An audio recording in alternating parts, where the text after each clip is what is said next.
We both knew where I'd stood on the social hierarchy when we met, so maybe she had a point. Nate Gibson was a lot of things, but boring wasn't one of them. He was the sort of person Julia liked to ogle.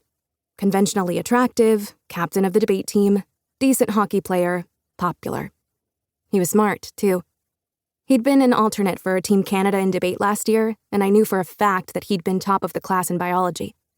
Julia had broken into the school records to change her grade on a social studies project, and she'd shown me a picture of his report card. Those weren't the reasons I liked him, though. He had a nice smile, and he wasn't afraid to speak up in class, and once, I'd seen him doodling a field of flowers in the corner of his notebook. Nate's not boring, I told her.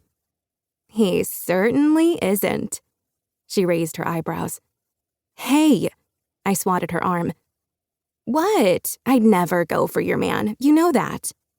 He's not my man.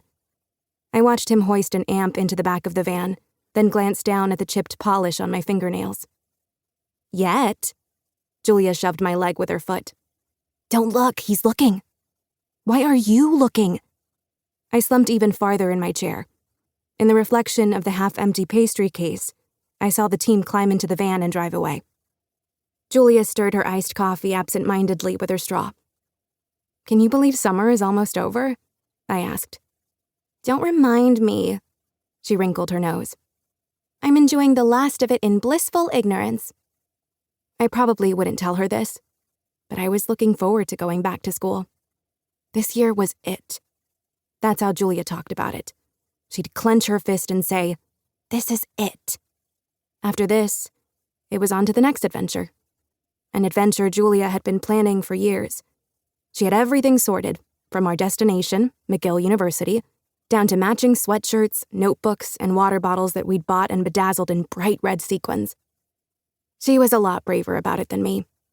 Daydreaming about graduating was one thing. Actually doing it, well, that was going to be another. Julia tapped her straw against her glass. Hey, you were friends with Dillan Fletcher, right? I blinked. I hadn't heard that name in years. What? Dillan, Julia said impatiently, pointing the straw at me. Fletcher, you guys were friends. Yeah, why? Before Julia, it was me and Dillan. His mom ran the preschool we went to, and then we went to the same kindergarten, and then they moved next door when we'd both turned 6. I'd never tell Julia, but I was pretty sure that Dillan had been my first ever best friend.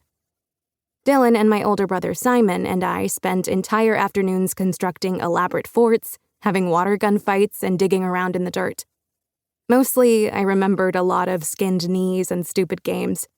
We did everything together as a Dillan and Nora duo, an inseparable unit with inside jokes and 1,000 silly games. He'd moved away right before 4th grade. Julia had arrived in 5th grade like an explosion, raising a dust cloud and filling every gap he'd left behind. And then some. I hadn't spoken to Dillan much since then. Not out of any kind of animosity. It was just harder to see each other when we lived farther apart.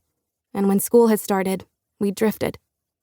You were neighbors, Julia said. I smiled. How do you even know that? I know everything. She did. Like, I know he's enrolled at Centennial. That surprised me.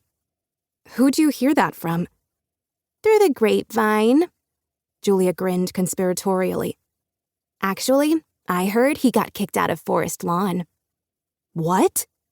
She had my full attention now. Yeah, expelled. That's what I heard, anyway. That was just how Julia was.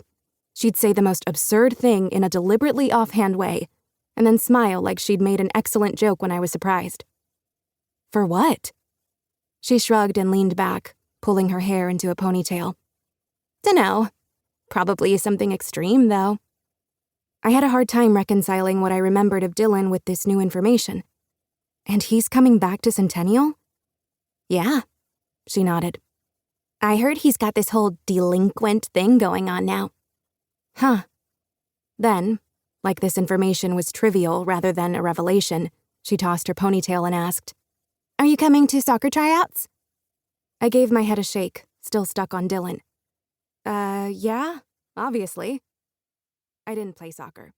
Julia did, though.